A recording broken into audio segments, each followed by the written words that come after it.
เลยเนาะนี่กูปิ้งสมัยเซเลยใส่ใหม่ใส่ใหม่คนนี้ต้องขาดอะไร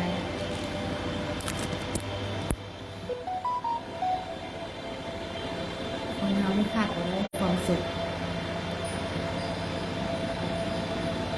คนเราไม่ขาดอะไรมาความสุขเกิดมาต้องให้มีความสุขทุกวัน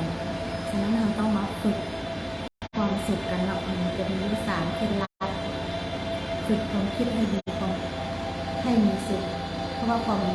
คิดของเราอะไรที่ให้เราเป็นทุกข์เนาะให้เราจะมีสุขได้ต้องฝึกความคิดของเราสำหรับกูปิ้งแขนนะคะเนาะว่า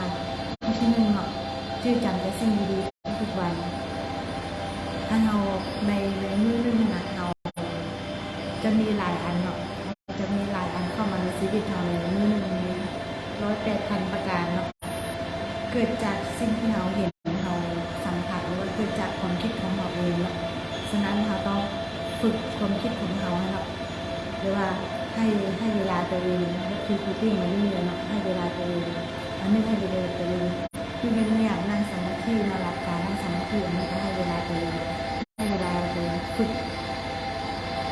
ได้ว่าจดจำแล้วจื้อจำแต่สิ่งดีๆทุกๆวันของเราเราต้องจื้อจำแต่สิ่งดีๆทุกๆวันให้ไว้ในหัวของเราเนาะถ้าว่าอะไรบดีเราก็ปล่อยมันไปเนาะเพราะว่าคนเราได้เกิดมาต้องเจอหลายแบบเลยเนาะบทเรียนชีวิตนะต้องเจอหลายแบบในวันหนึ่งนะเราต้องฝึกเอาแต่สิ่งดีๆจื้อแต่สิ่งดีๆข้อที่2ห้ามคิดลบเนาะแน่นอนแล้วเนาะแต่ละวันเราเจอหลายอันมันก็มีเข้ามาในชีวิตเรามีหลายอันห้ามคิดลบเราต้องคิดบวกตลอดเวลาครับคิดบวกตลอดเวลาวันนี้ตัวที่3ฝึกให้ตัวเองมีความเมตตาแล้วก็มีอารมณ์ขันมีความเมตตานี่ถ้าเรามีความเมตตาแล้วเราจะมีความสุขได้เนาะเพราะว่าเรามีความรักให้คนอื่นในเนาะความเมตตาความรักเนาะเวลาเขาส่งอย่างให้เขาเจ้านะเขาก็จะได้สิ่งนั้นกลับมาเนาะส่งสิ่งดีๆให้เขาก็จะได้สิ่งดีๆกลับมาเพราะว่าเป็นเรื่องหนึ่งก็คือกันเนาะแต่จะต้องฝึกตัวเองให้มีอารมณ์ขันมีอารมณ์ขันก็คือให้ตัวเองไม่ยิ้มไม่หัวเนาะอย่าให้ได้ตัวเองโศกเศร้าเพราะว่าคนเราเกิดมาทุกวันต้องใช้ชีวิตทุกวันให้ได้ยิ้มให้ได้หัวให้มีความสุขกับตัวเองเนาะให้ได้อยู่กับตัวเองเนาะนอกจากเขาอยู่ในครอบครัว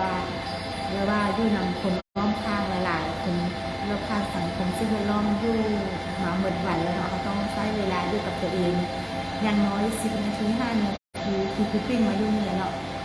10 นาที5 นาทีเพื่อให้มาทบทวนว่าเขาเห็นอย่างในมื้อนี้เนาะเขาจึงซีฮู้ได้ว่า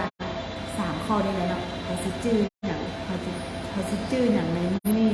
เขาต้องบันทึกมันไว้เนาะมื้อเขาเห็นได้อย่างเดเนาะเป็นอย่างที่ดีๆที่ผลดีมีผลดีต่อเขามีอย่างเดเขาบันทึกไว้ตัวใดที่มันบ่มีผลดีต่อเขานะคะก็เอาเป็นบทเรียนเลยเนาะนอกจากนั้นก็เป็นเราทั้ง3อันนอกจากนั้นก็ให้มีความรักความเมตตาแล้วเนาะมีอารมณ์ขันทุกๆวันซัมนี่เขาก็จะมีความสุขแล้วได้เนาะอันนี้คือเป็นมาฝากการฝึกความคิดของเราให้มีความสุขงานน้อยๆแล้วก็ไปแล้วดูดนมาได้บ๊ายบายเด้อ